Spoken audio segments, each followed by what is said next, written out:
right. It's great to see him again. He is comedian Mike Birbiglia.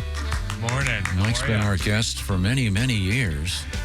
And Mike is currently on tour with a show that's going to eventually land at the Beacon Theater in New York City. Is it in March? March, yeah. Wow. That's the finale. This is great. And I saw the show. I went to Chicago to see the show. It was fantastic. Oh, thank you. It's a great show. And now, what is the title of the show? I'm confused. The touring title was Please Stop the Ride, which is a reference to a story I told years ago when I was about how when I was a kid we would go on the Scrambler. You remember the Scrambler? Oh yeah. Yes. They put you in a thing and they lock you in and you're inside of a circle, which is inside of another circle inside of a circle. And I went on with a girl I had a crush on when I was in 7th grade, and I thought that we were gonna make out and at the carnival, and we didn't. I threw up off the side of the Scrambler. So when I started the tour, I thought, well, that's a good, because I remember being on that Scrambler and thinking, I need to tell the Scrambler operator he needs to stop the ride. But the mathematics of the Scrambler are such that the window of opportunity in which one can communicate with the Scrambler operator is very limited. So I was like, I got to tell the guy to stop the ride. I got to tell the guy to stop the ride. Please stop the ride. And then back and scramble. And then cut to I throw up off the side of the Scrambler, and we didn't make up. But that was when I started the tour. It was thematically what the show is about. Is like I'm doing a bunch of material about but raising a child and flashing back to when I was a kid. And then over time, it's become The Good Life. That's the new title of the show, which is loosely based on, I don't know if you guys have this, but in Brooklyn, there's like smoke shops everywhere that have these cutesy names. And the other day, my daughter, who's 9, looks up. She goes, Dad, what's The Good Life? And that's what it's called. And I was like, I don't even know. It's not what I'm doing. And then I'm trying to explain drugs. And, I'm just like, there's some drugs that make your brain go faster and some that make your brain go slower. And I can't think of the drawbacks, but there's probably some. And I don't think you should use them, but I do sometimes, not often. Mostly when I was younger, not your age, like 3 years older than you are now. But it's a lot of like this show is just a lot about how much I can't explain to my daughter. I'm sure Christy, you can relate to. How old's your daughter? Yeah. How old is she now? She's 9. Okay, I got a 9-year-old. Yeah. Believe it or not. Yeah. That's the thing Tom and I have in common because we're the same age. Well, Christy offered advice early. Remember about Tom having kids? Most normal men stop having children. Oh, no. Don't say normal, Christy. Now, obscure insider comedy thing I want to do here that no one's going to pick up on this, but maybe somebody tonight, or if they see Mike's been coming on our show for 20-plus years. Yeah. Mm-hmm. And I talked to him briefly after the show in Chicago, and one of the first jokes he ever told emerges in this show with a new tag. That's all I'm going to say. Gosh, that's true. For those people out there that really know Mike's work, I was watching the show, really enjoying it. Then I went to Kelly. That's an old joke, but he's got a great new tag on it. So obscure comedy. Well, I won't say the joke, but I will say this: how that joke comes up is because Christy, you might find this interesting. Yes. This year, did you catch this? I got invited to meet the Pope. Oh, yeah. I did catch that. That was a wild one. Oh, yeah. Yes. Which was very surprising to me. Uh-huh. Because I don't think he's seen my act. I don't think he has Netflix. I think he has Pope Flicks. Because, it was, I found out because Jim Gaffigan, our friend Jim Gaffigan, called me. And he was like, so the Pope wants to meet some comedians, and you're on the list, and I'm on the list, and I don't know. I'm going to go. And I said to him, I go, well, that's such an honor, but does the Pope know, Pope Francis, does he know we're comedians? We're going to probably talk about this on stage. And Jim goes, he's got to know.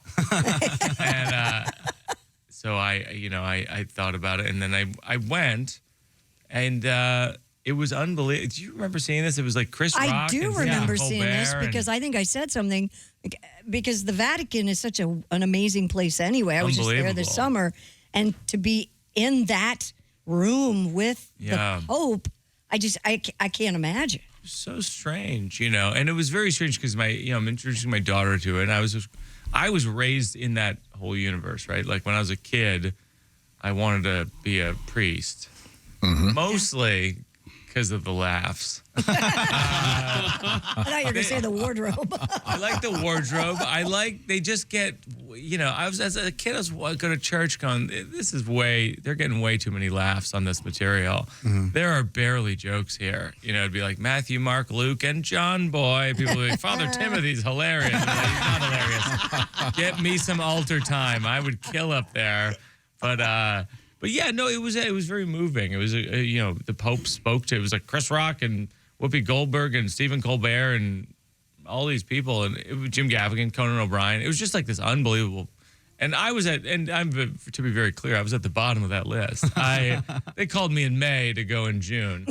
I'm pretty sure there was an April list. You think somebody fell off? I think there was some fallouts. Maniscalco dropped out, I heard. Well, Maniscalco maybe. I think what probably happened is that, a few people dropped out. The Pope Googled comedian on his Dell laptop, and then he sees his last name from birth is Bergoglio. Oh. My last name is Birbiglia, and so I think he might have been like, "Is a Birbiglia? I'm a Bergoglio. Is a my long lost cousin."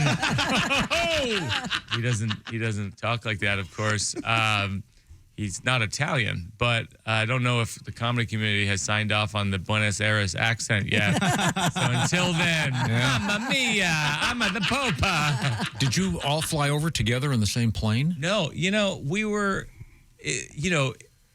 we got to see, it was like a very seat of our pants kind of thing. There was a handful of emails that went around and said, you're invited to this. And there was a letter, but it could have been fake. You know what I mean? It could have been a catfishing Pope scam. And then, and it was kind of like, you get your way, find your way over there, put yourself up, figure it out.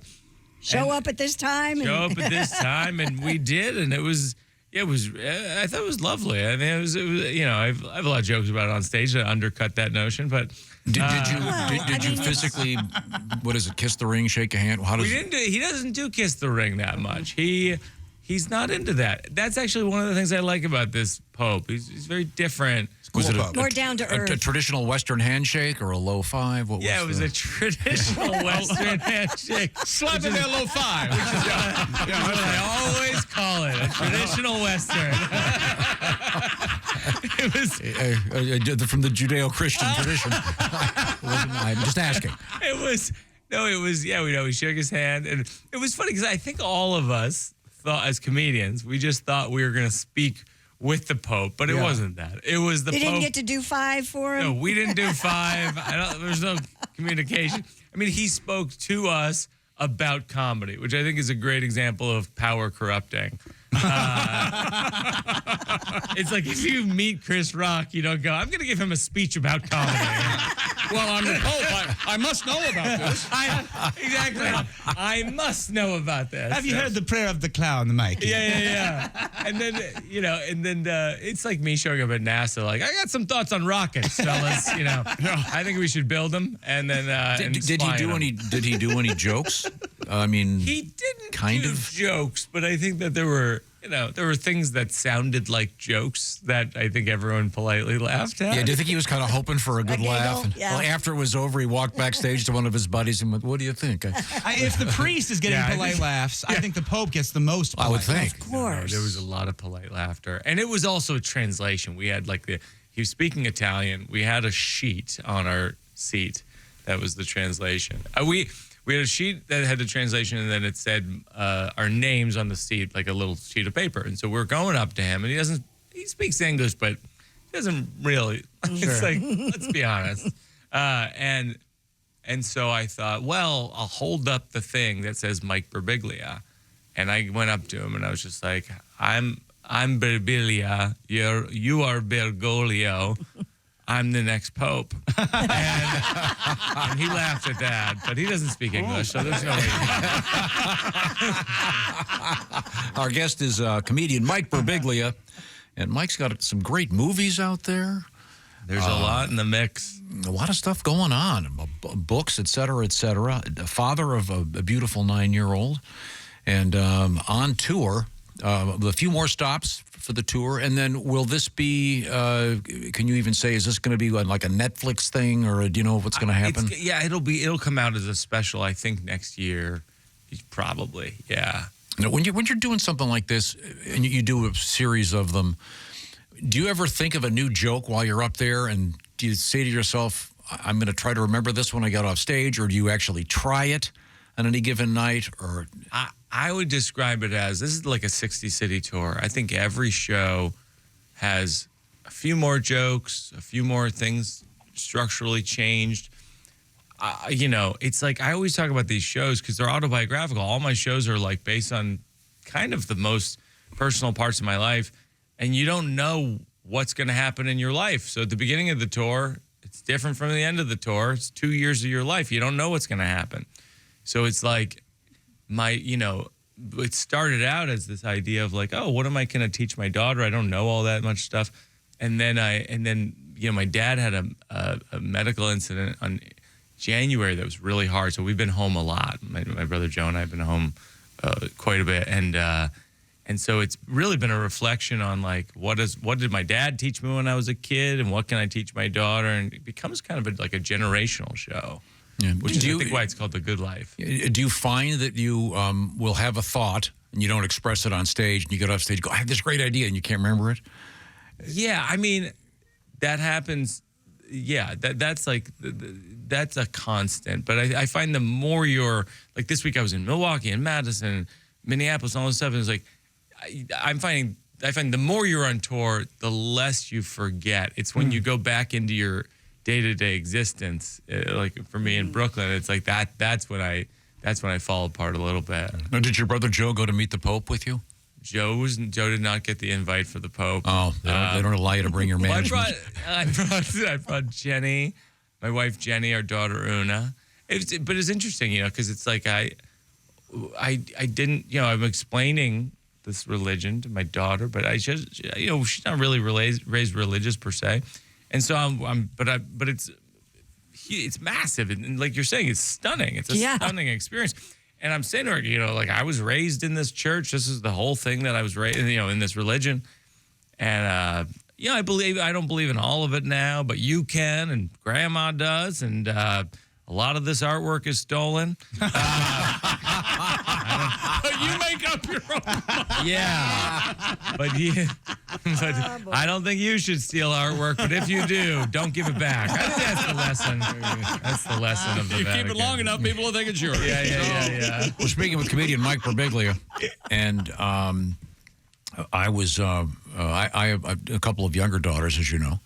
And they're, of course, huge fans of Taylor Swift, like many are. Who? Yeah. And so we're watching some videos one night, and all of a sudden, I go, oh, my God, that's Mike Birbiglia. And the girls lose their minds. They can't believe it. I know him.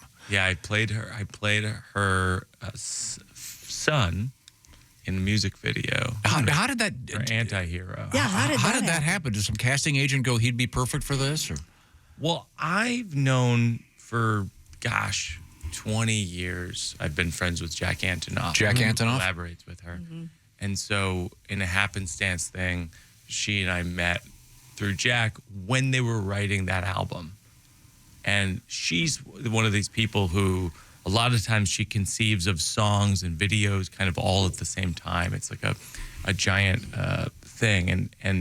And she met me around that time, and I she didn't tell me this, but she thought like that could be that person. That could be my son, who's, if you watch the video, who's kind of nuts and has like, it's a, I'm wearing like a wig in this outfit. It's like this son who it's like an imagination of like a horrible thing where your children, when you die, are squabbling over your fortune or whatever. And so I played this kind of horrible son. And so that's I was. It was a dream for me. I mean, she directed it. She wrote it. It was just super cool. Where did you film it?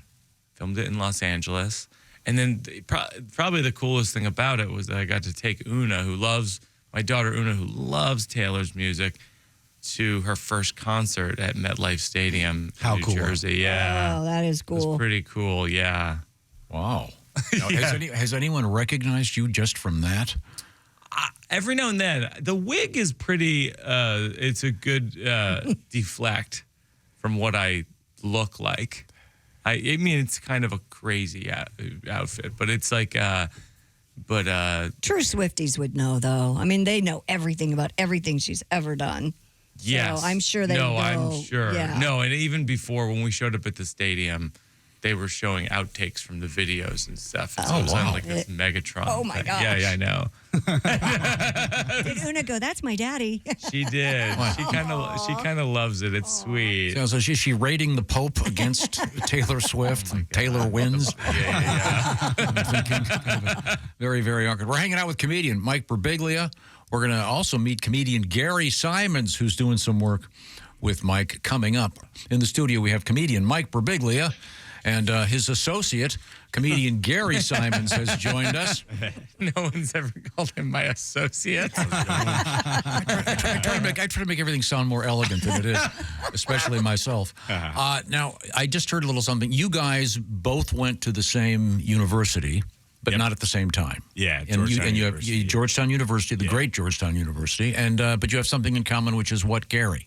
We won, both of us at different times won the Funniest Human on Campus competition, stand-up competition on campus. Now, did you know that when you met him?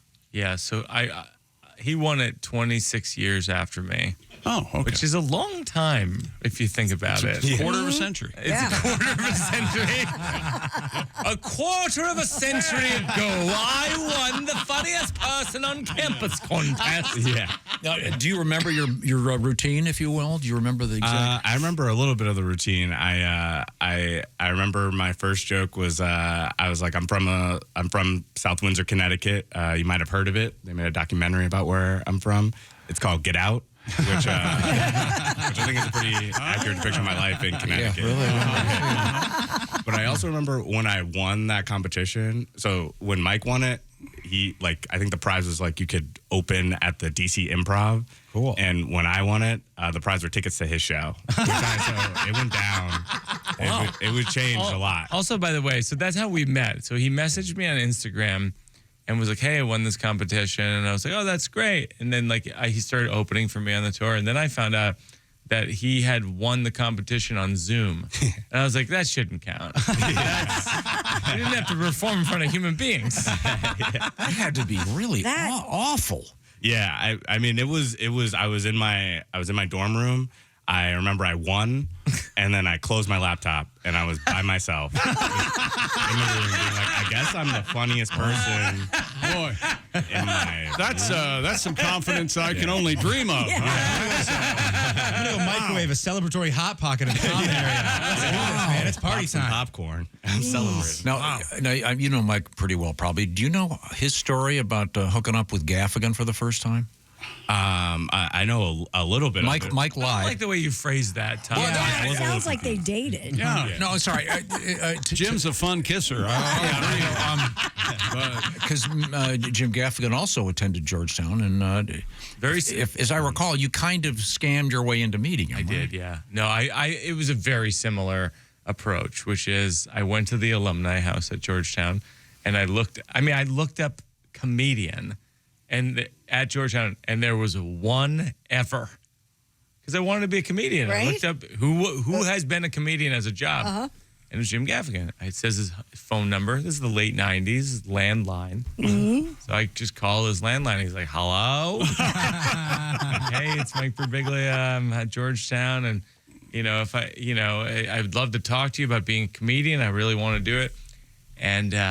And he goes, well, if you're ever in New York, just let me know, and I'll have lunch with you.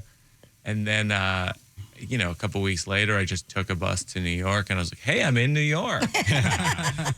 And so I showed up, we met up at Patsy's Pizzeria on Upper West Side, and he was like a couple hours late. He always he was late. He was very late, but also he was a busy guy. Yeah. And it was also a really generous thing of him to do, and I had of course nowhere to go. I was there to meet him, and then he shows up and he gave me some of the best advice I've ever received to this day. He goes, before you move to New York, make sure you're good.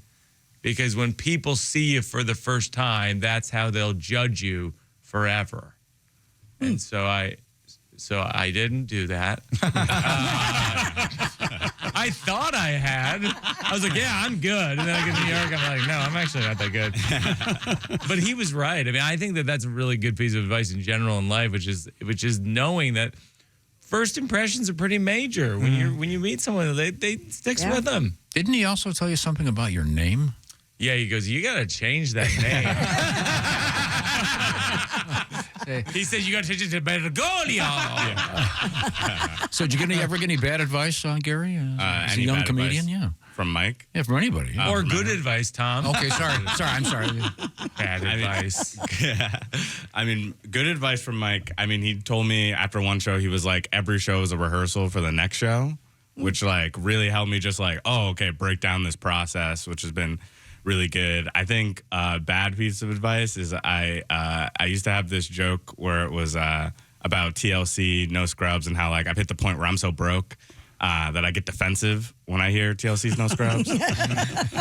like I'm not sure if you're familiar with the song, but like if you're broke, they don't like us. And like apparently if I sit on the passenger side of my best friend's ride, I don't deserve love. Yeah. No, Right, you don't. Not Like, riding according with to your them. buddy. What's the issue? Yeah, what's the issue? And I was like, but don't you know that like the passenger side is the safest side of the vehicle?